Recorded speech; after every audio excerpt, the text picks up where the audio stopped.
What is the creepiest thing that has ever happened in your house at night? Whether you were alone or not. I was home alone one night. My house is 2 floors, and I was upstairs playing video games.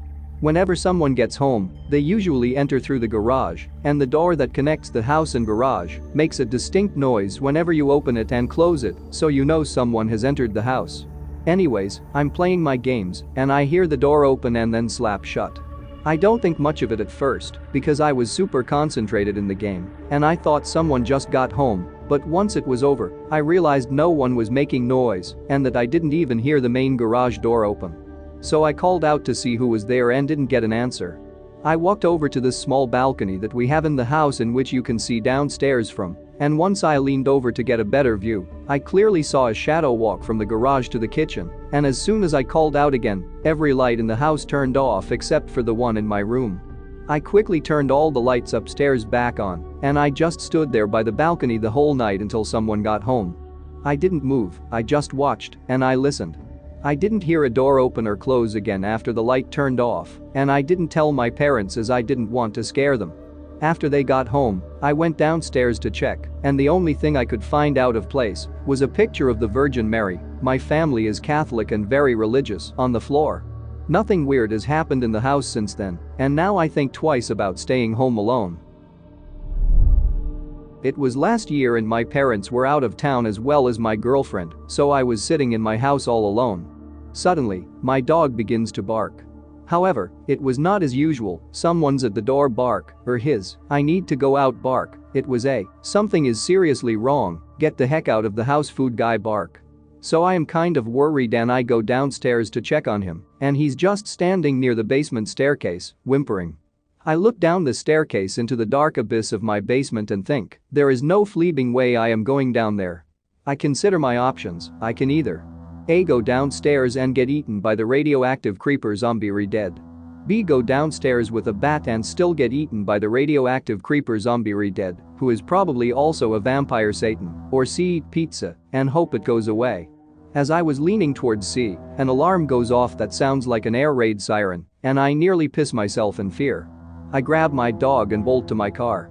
I call the alarm company and they tell me that there is a possible carbon monoxide leak in my house. 20 minutes later, the alarm company arrives and realize that it was not a leak, but just the alarm shorting out. They say they fixed it and it is safe to go back into my house.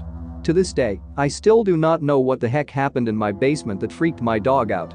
The alarm was upstairs. Well, where I live is part of what's called the Bridgewater Triangle. Many believe in the stuff that happens, many don't. There are plenty of hot spots which runs between 200 square miles. There is a very common claim that if you stand long enough in front of the marshes in the swamp, you'll catch quick glances of deceased loved ones brushing between the waving marsh at night. Most of the people I know, even the ones that normally have slim to no fear, refuse to go. So anyway, personal story. Where I live was built over an old farm. I live in wetlands myself, which also so happens to be the exact location of one of the bloodiest battles during King Philip's War in 1675. If you travel far enough into my woods, there are some awfully strange structures back there. They're made of cement so they aren't from KPW, but I honestly couldn't tell you what they're from. There's a huge cement building that's 2 stories high where the floors and roof have caved in. But there's a huge faded medical cross painted on the side. There also used to be a 1-room schoolhouse, but it collapsed about 7 years ago from heavy snowfall and structure damage. Some other crazy stuff is there too. So there was one night. My first experience was within the first 3 months of our house being built. Coyotes and foxes would circle the houses on my cul-de-sac, so I couldn't play outside much. We're very isolated and really deep into the woods. My house is really long, so the basement is huge.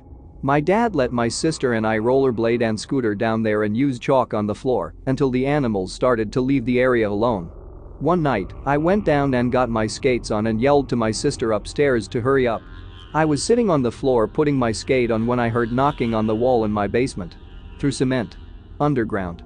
Now this wasn't any sound of the house settling or anything, it was knocking in a specific pattern. First really loudly, then extremely faint over and over. Kind of like boom, boom, boom, boom, boom. There were no pipes, nothing of that sort. So I just sat there scowling in a confused manner when I suddenly started hearing what sounded like a baby crying through the wall. My eyes started watering and I tried running, but I had one skate on already and I fell. Then for just a few seconds more, I could hear the baby crying and thumping through the cement until I panicked and screamed for my dad up the stairs. Was definitely done with hanging out down there until I had my basement finished about 5 years after. I have plenty of other stories, but this will probably not even be read. I grew up in the Bridgewater Triangle, and my mother works for the town of Freetown. Often at night, she'd call the police to tell them that I, teenager of course back then, and some friends, would be going to the top of the ledge in Freetown State Forest, so they wouldn't tow our cars or arrest us. Anyways. We drive up and get out and put blankets down, whatever. We really were stargazing, enjoying ourselves when we looked down.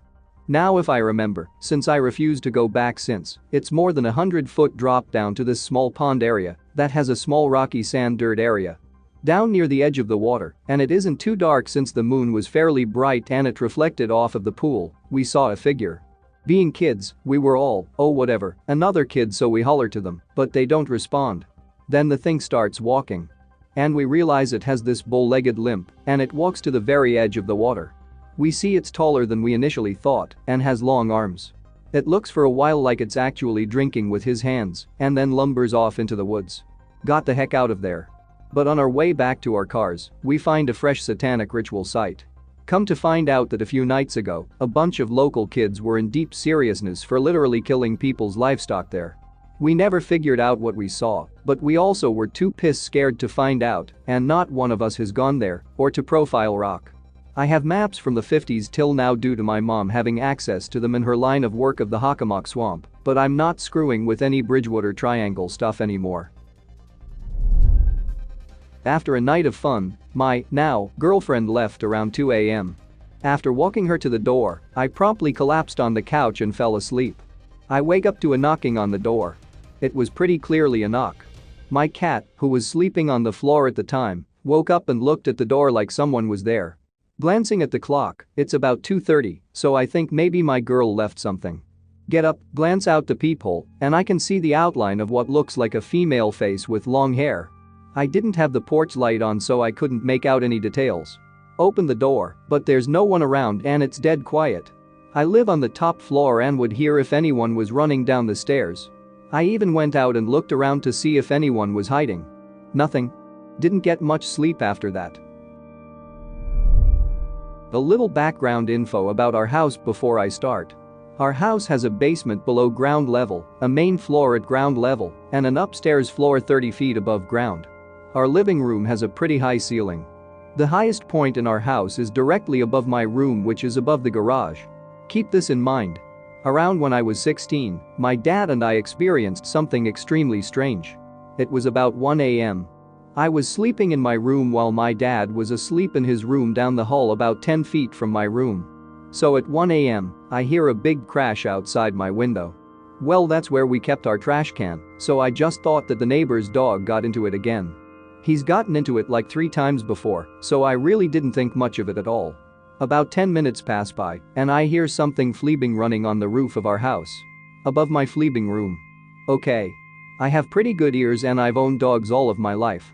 One can tell the difference between the sound of something running with 4 legs, like a dog or a cat, or something running with 2 legs, like a human. At this point, I'm like soiling my pants. Someone, if not something, is running on my roof, right above my room. I run out of my room to see that my dad is in complete, holy flurbo, I'll get something hard to hit it with mode, and we run outside to find absolutely nothing. Zero evidence of anything being there. Our trash can was damaged though. Like bent inward. I would understand if someone got onto my roof and like jumped off of it onto my trash can, thus denting it. But I heard the trash can being damaged before the thing running on my roof. I seriously don't understand how something could get on my roof though. There's no easy access point anywhere around my house unless you're using a ladder. Telling this story gives me goosebumps every time. My dad and I never found out what was on our roof that night. When I was younger, I was home alone in a house that I know was haunted. It was not uncommon to hear people walking around the house in parts where no one was.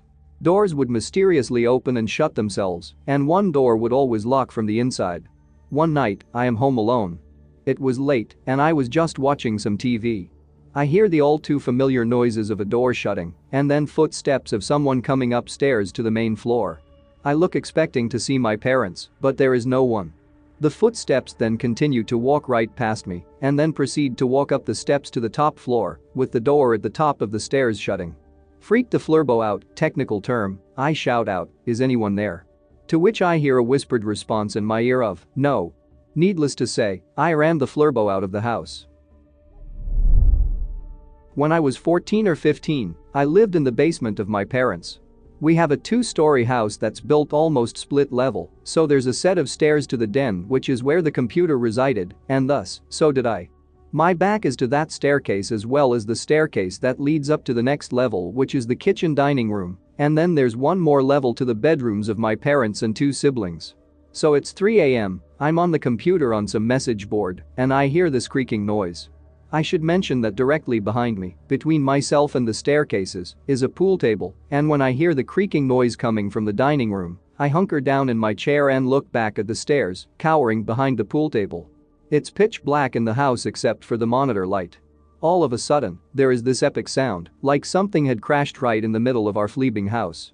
I can't even describe it now, but it was terrifying, and I threw myself under the pool table, shaking like a leaf and near tears. Moments later, the bedroom level hallway light comes on, and I hear footsteps followed by my dad's loud boom, "What in the fleabing heck?" So I slowly crawl out and walk up the stairs, meeting him in the doorway of the kitchen and living room to find smashed china everywhere. Like, literally, the entire floor of this relatively large room is covered in expensive glass and china. However, the china cabinet is closed. Not even open a centimeter. I get my dad a pair of shoes so he can walk over to the cabinet, and when he opens it, it's even weirder. Of the 3 shelves, only the middle one is empty. The shelf is not loose, not off-kilter. The bottom and top shelves are untouched. It was as though someone reached in and in one fell swoop, pulled out and shattered everything from the middle shelf onto the floor, and then reshut the cabinet. We don't even talk about it because my mom, a very spiritual person, was super shaken about it.